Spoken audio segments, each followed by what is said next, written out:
মানে তাদের আরও ক্রাইটেরিয়া থাকা উচিত, নির্ভয়ে টানা 5 বছর যারা এক দলে রাজনীতি করবে।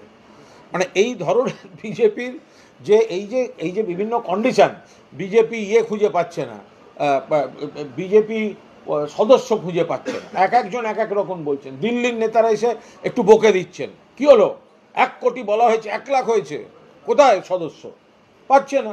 কেউ বিয়ে বাড়িতে গিয়ে নতুন বর বউকে বলছে একটা মিসড কল দিন না, আপনি তাহলে সদস্য হয়ে যাবেন। আবার কেউ বলছেন যে যাদের নির্ভয় হতে হবে, অমুক হতে হবে, তমুক হতে হবে। আমার মনে হয় ওটাকে তার সঙ্গে একটু যোগ করে দেওয়া ভালো, যে একদম নির্ভয়ে টানা 5 বছর বা 6 বছর একই দল করেছে, এইরকম একটা রেকর্ড রাখলে মনে হয় তাতে তো আরও কমে যাবে।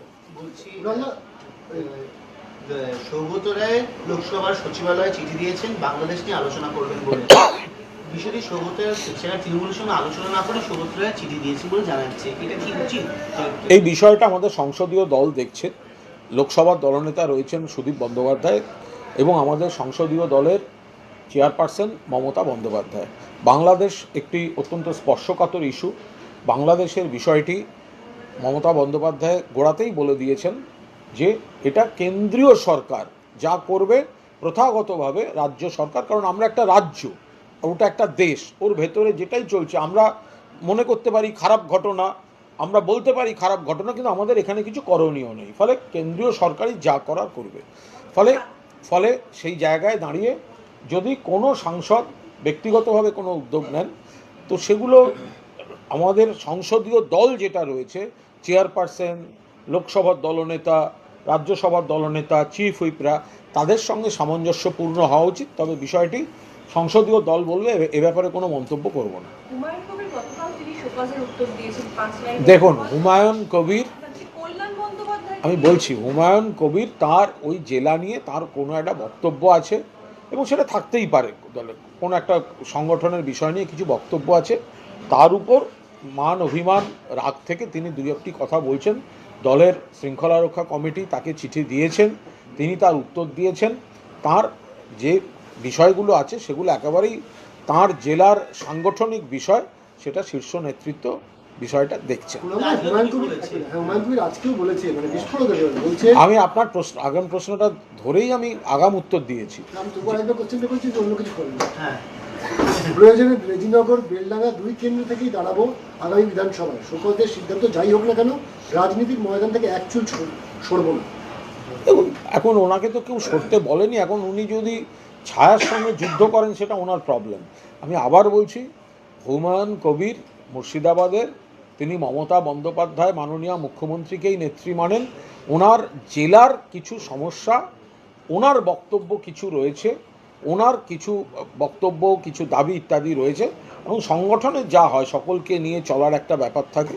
তো সেই জায়গায় দাঁড়িয়ে উনি ওনার গোটা রাগ বলুন, অভিমান বলুন, ক্ষোভ বলুন, তার সংগঠনের, জেলা সংগঠনের দু একটি ব্লক এবং জেলা কিছু বিষয় নিয়ে, তো এখন তার উপর ওখানে তাকে শোকজের চিঠি দিয়েছে, তার উত্তর দিয়েছে, তারপরেও যদি কিছু বলে থাকেন সেটা দল দেখে নেবে। বাংলাদেশে ভারতীয় জাতীয় পতাকার অপমান করা হচ্ছে, এই নিরিখে উত্তর কলকাতার বেসরকারি একটি হাসপাতাল তারা বিবৃতি দিয়ে জানিয়েছে বাংলাদেশিদের তারা চিকিৎসা পরিষেবা দেবে না। এসব নিয়ে কোনো মন্তব্য করবো না। এটা কি আইনত বলতে পারে কোনো হাসপাতাল? এটা এখন কোনো মানে কোনো সরকারি হাসপাতাল কখনোই এ ধরনের কোনো বক্তব্য রাখেননি। এবার কোন বেসরকারি বা অন্য সংস্থা তারা কে কী বলেছে তার উপর দাঁড়িয়ে কোনো মন্তব্য হতে পারে না। এখন এখানে একটা নীতিগত সমস্যা থাকে, এখানে পলিসির বিষয় রয়েছে।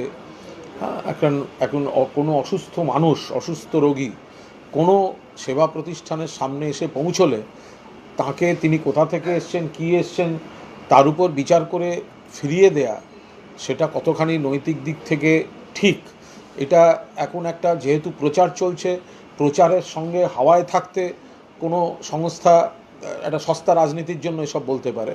কিন্তু যদি মানবিকতার ক্ষেত্রে দেখা হয়, তাহলে একসঙ্গে বলা হোক যে বাংলাদেশ থেকে যারা আসবে তাদের নেব না, আর বাংলা থেকে যারা আসবে তাদের ফ্রি বা 75% ডিসকাউন্ট, তো সেটা করলে তো আরও সুবিধা হয়। তাহলে বাংলার প্রতি প্রেমটা আরও মানে খুব ভালোভাবে দেখানো যায় যে আমরা মানে বাংলাদেশটা তাদের সিদ্ধান্ত যে বাংলাদেশের রোগী দেখবেন না, কিন্তু বাংলার রোগী গেলে যা বিল হবে 80% ডিসকাউন্ট, কারণ আমরা বাংলার সঙ্গে আছি। জি বলছি, এই অভিষেক বন্দ্যোপাধ্যায় আজকে বিষ্ণুপুর মানে আমাদের লোকসভা কেন্দ্রের অন্তর্গত এলাকায় ডাক্তারদের কর্মসূচি, অন্যদিকে তৃণমূলও জোড়া কর্মসূচি করলো। অন্যদিকে মানেটা কি? সবটাই তো একদিক। হ্যাঁ মানে কলকাতায় তো কোথাও কি না কোনো বিষয় না, না কোথাও কোনো তুলনার বিষয় নেই, সংঘাতের বিষয় নেই। ডায়মন্ড হারবার লোকসভা কেন্দ্রের সাংসদ, তিনি তার লোকসভা কেন্দ্রে চিকিৎসা পরিষেবার জন্য একটি কর্মসূচি, বৃহৎ কর্মসূচি নিয়েছেন। তার সঙ্গে কোথায় সংঘাত, কেন তুলনা করছেন? ওয়াকফ যেটা কেন্দ্রের নীতি, তার বিরুদ্ধে হয়েছে তৃণমূলের সমাবেশ। আবার যেটা মহিলাদের অপরাজিতা বিল, সেটা অবিলম্বে মহিলাদের জন্য, মহিলাদের সুরক্ষায় যেভাবে মমতা বন্দ্যোপাধ্যায় কাজ করছেন, তৃণমূল মহিলা কংগ্রেসের মিছিল সর্বত্র হয়েছে। আবার ডায়মন্ড হারবার কেন্দ্রে সেখানকার সাংসদ তার লোকসভা কেন্দ্রে সেখানকার মানুষকে পরিষেবা দেওয়ার জন্য যে সেবাশ্রয়ের যে স্কিম, তিনি সেখানে একটা বৃহৎ কর্মসূচি নিয়েছেন। মাদারিঘাটে যে ফল প্রকাশিত হলো তাতে দেখা যাচ্ছে চা বাগানের 100টা যে বুথ রয়েছে সেই বুথের মধ্যে দেখা যাচ্ছে প্রায় 80-এরও বেশি বুথে, মানে প্রায় 81টা বুথে সেক্ষেত্রে তৃণমূল কংগ্রেস এগিয়ে রয়েছে।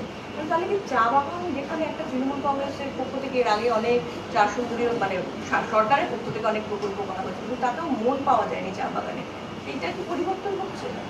দেখুন, আমরা খুব স্পষ্টভাবে বলি, এই মাদারিহাট যে টি বেল্ট আছে ওখানে, ওটা একটা নমুনা মাত্র।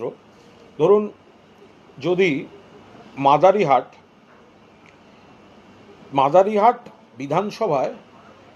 বিধানসভায় চা বাগান অধ্যুষিত বুথ আছে 100টি। মাদারিহাট বিধানসভায় চা বাগান অধ্যুষিত বুথ আছে 100টি। তার মধ্যে এবার 81টিতে তৃণমূল কংগ্রেস প্রার্থী লিড নিয়েছে। 81টিতে 100টা বুথ চা বাগান এলাকায়, 81টাতে তৃণমূল জিতেছে, বিজেপি 19টায় জিতেছে। তৃণমূল মোট ভোট পেয়েছে 35,338 এই চা বাগানের বুথগুলিতে। সেখানে বিজেপি ভোট পেয়েছে 15,000 কম, মাত্র 20,605। ফলে এই 100টা চা বাগান এরিয়ার যে বুথ, তাতে 14,733 ভোটে এগিয়ে আছে তৃণমূল কংগ্রেসের প্রার্থী।